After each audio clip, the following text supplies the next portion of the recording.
because this is a House Republican plan. We have a Republican president. Republicans think not only can we repeal, we can replace. However, in the past couple of hours, the Cato Institute, libertarian-leaning group, the Heritage Foundation, a conservative group, and Americans for Prosperity, a more of a Tea Party group, all say this is a bad plan. Right. I mean, there are reasons that they didn't want to come out with the details of the plan, right? And part of it is because you're going to come under fire almost no matter what is in it.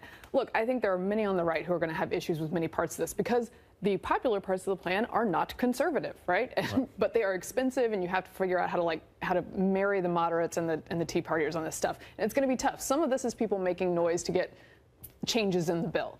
But this was always going to be extremely hard because an entitlement was given to people. It's hard to take it away. It was hard for Obama to do it, even while straight up lying about the fact that people were going to be able to keep their plans. Lost mine 4 times. I digress. And a compliant press basically saying that that would end up being the case. That was not the case. I'm glad Republicans are not making that case explicitly because it would not be true again.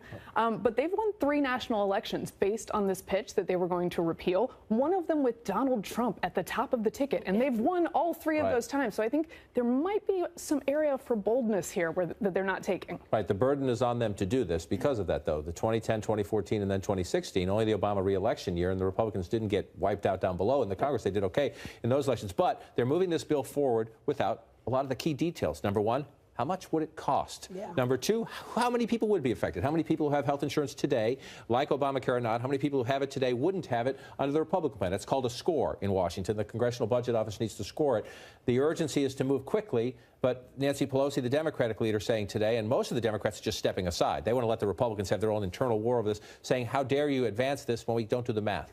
Well, right. And, you know, let's be honest about the number the Democrats care about here. They don't care about the cost of this plan. I mean, Republicans are going to care a lot about the price tag on it. What Democrats are going to focus on are the number of people who will lose health insurance, who currently have health insurance. And then they're going to run across the country and they are going to find those people who are at risk of losing health insurance. And then you will see them written about in newspapers and you will see them on television. And that is the reason this is going to be so difficult for Republicans, because Mary Catherine said it's really difficult to take away an entitlement that you've already given someone, and you will always find a young sick person or an old grandma or someone who is sympathetic who is going to lose their coverage. And so Republicans are going to take heat for that. It will be interesting to watch this party that's now spent, you know, years running on this try to actually do it. It's almost, you know, running and winning elections is the easy part. It's the governing that's the hard part. Governing is the hard part, and when you have something so complicated, and you're right, Republicans have the high ground politically because they can make the case. We campaigned on this in 2010.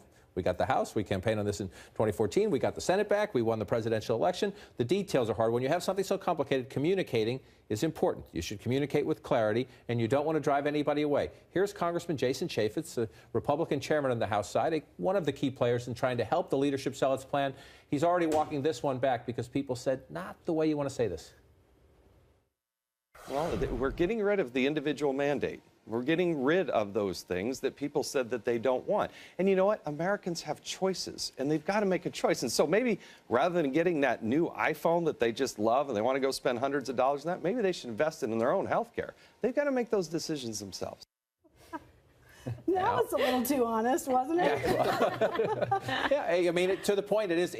What he's saying essentially is this is your responsibility. We're going to a market-based system, and we're going to help you, but you have to do it. But that's probably not Communications 101. Look, a significant part of what has destabilized the viability of Obamacare in its current form is the kind of detraction of it by Republicans in Congress and in state legislatures all across the country. The Republicans have an interesting choice now, which is do they shore up and validate the Republican alternative to Obamacare in a way that will support it and maintain it at the state level and make it more affordable or not? And the cost piece of it, whether you're giving up your iPhone or whether the government's going to subsidize it or whatever, is of course the biggest part. It's not even really the keeping your kids who are 26. Those kids are cheap anyway, and keeping those kids in the system makes it more likely that they will say, hey, I rely on insurance. I want to keep buying insurance. That's good for the system if you're going to take away a mandate. But it's making sure sick people can get coverage,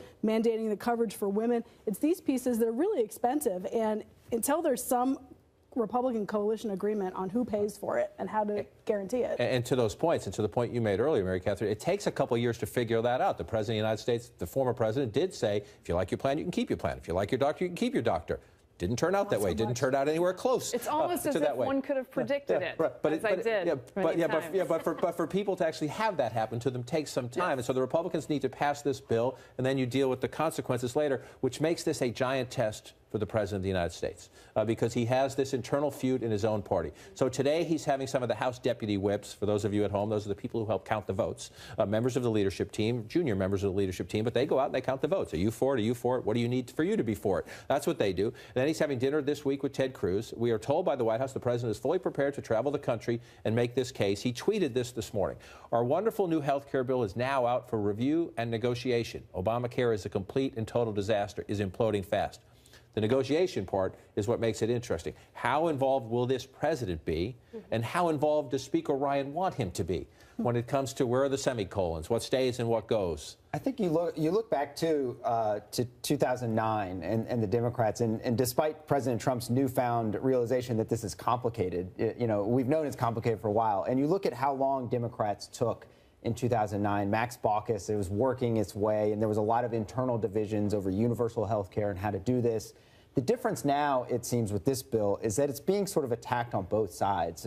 Conservatives are attacking it over the cost of it, and there's some moderate Republicans who are worried about Medicaid and what happens in their states. So it's not like there's just a tug in one direction. It makes it a lot more complicated, given the fractious nature of the Republican Party and how people are looking at this bill, which needs more leadership from the president to sort of figure out how are we going to do this and what are we going to do. Well, I think Trump, as always, is a wild card because he's not deeply interested in health care policy, even though I think can be a pretty good salesman and can speak to what people are actually feeling on Obamacare. I'm sure he knows, because he watches the polls, for instance, it is enduringly polled that more people are hurt than helped by Obamacare. So there are sad stories on both sides of this, and I'm sure he's pretty good at honing in on that if he were out on the trail and doing that or talking on TV about it. The problem is, does he go and sit in a room with a senator one day who says, well, I want this part preserved, and he goes, that's a pretty good idea. Yeah. Let's put that in. And it throws off the whole CBO score. So I think that's the real wild card with him. He can sell, but what's he decide to end up selling?